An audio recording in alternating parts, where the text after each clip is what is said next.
Tonight, the growing concern in the U.S. as the coronavirus spreads across the country. The death toll and confirmed cases of the disease rising, bringing business and life to a halt as thousands of Americans now face a new normal, school closures and self-quarantines. These are coronavirus test kits being flown by chopper to the Grand Princess cruise ship after reports of a suspected outbreak of COVID-19. I was worried, mainly because my parents are elderly and my mom has asthma. So yeah, I'm very worried if she would get ill, what might happen. Debbie Loftus and her parents are among the 2,400 passengers circling more than 60 miles off San Francisco, not allowed to disembark. Just hours ago, Vice President Mike Pence gave the results. 21 individuals on the Grand Princess tested positive.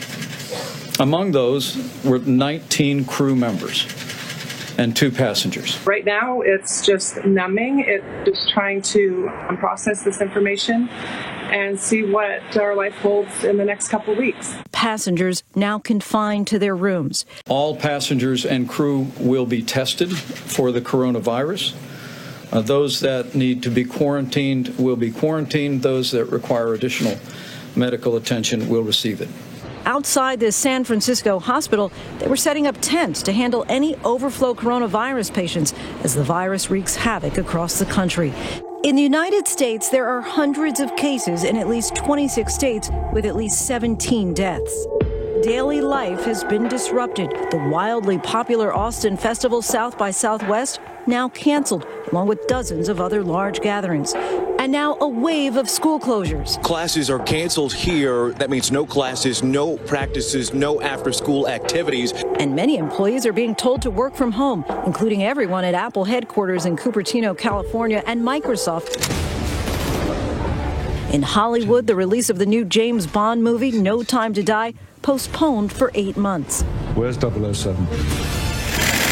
President Trump visited the Centers for Disease Control and insisted the federal government has the coronavirus outbreak under control.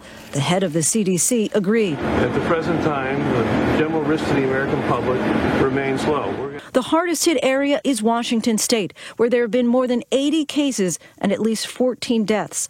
Seattle's iconic Pike Place Market, normally bustling with tourists and shoppers, virtually deserted yesterday. It's like a ghost town. The epicenter is here, the Life Care Center in Kirkland, where at least 10 people have died. Families are outraged at the lack of response. Pat Herrick told us after she learned her mother died, she got a second painful phone call. She said, I just want to check in with you and let you know that your mother's doing fine, that she doesn't have a temperature. I said, that's my mom died at 3:30 this morning. And she was, oh my God, that wasn't in the chart. They don't care. They don't care about the elderly.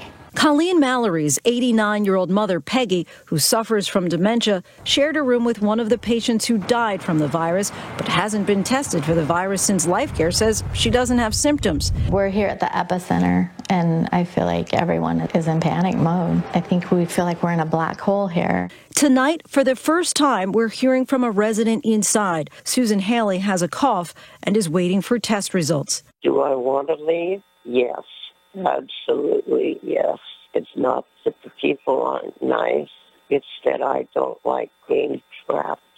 Help for the beleaguered facility is now on the way. Officials there announcing that a team of 30 federal health professionals are being sent.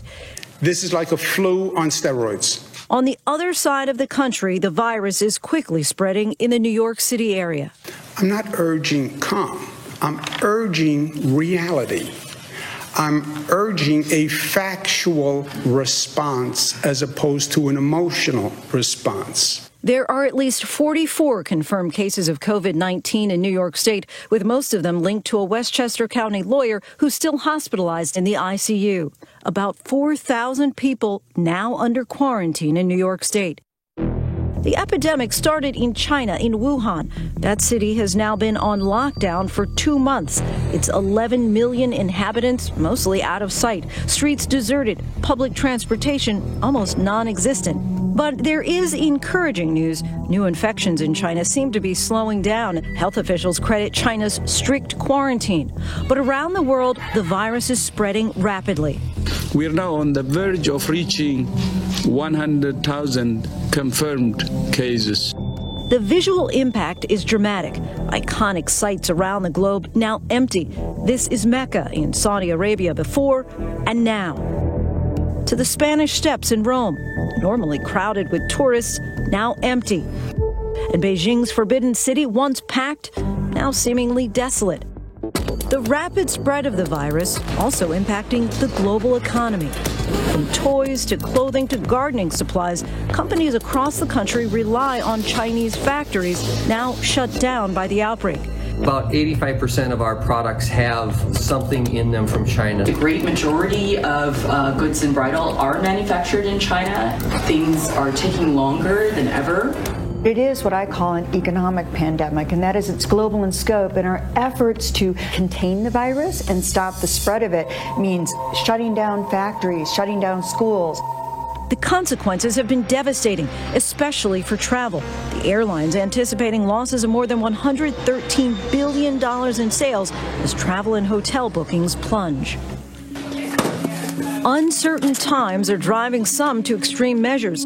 Austin-based Mira Safety says their military-grade gas masks and hazmat suits are in high demand. Regular people who are looking for ways to protect themselves in case this becomes a much bigger threat. The reality, we don't need gas masks. We don't need hazmat suits. When you hear public health officials say, everything's fine, don't panic, I think it runs the risk of being dismissive and actually causing people to panic. It's very important to say, we don't know. You have this chronic high level of anxiety over, am I going to get infected with coronavirus? You have people going out, trying to stockpile on masks, trying to stockpile on food for months. We just get dry food and also a lot of frozen food. The end of the line for the toilet paper and paper towels is right here. In some parts of the country, endless lines and empty shelves are a new reality. We're seeing price gouging, things like $100 for a bottle of Purell on Amazon. Amazon now vowing to crack down on price gougers, blocking sellers' accounts. This is hysteria. It's only going to make people panic more. Controlling the hysteria with sound communication, with facts, is going to be very important. What we're seeing now is some things that are done out of fear that might be counterproductive. With the virus continuing to spread, experts say facts, not fear, is the best path forward. We're all in this together. These outbreaks kind of show us our common humanity, and we really do need to fight them as a species. Be sure to tune in to GMA tomorrow for continuing coronavirus coverage. Next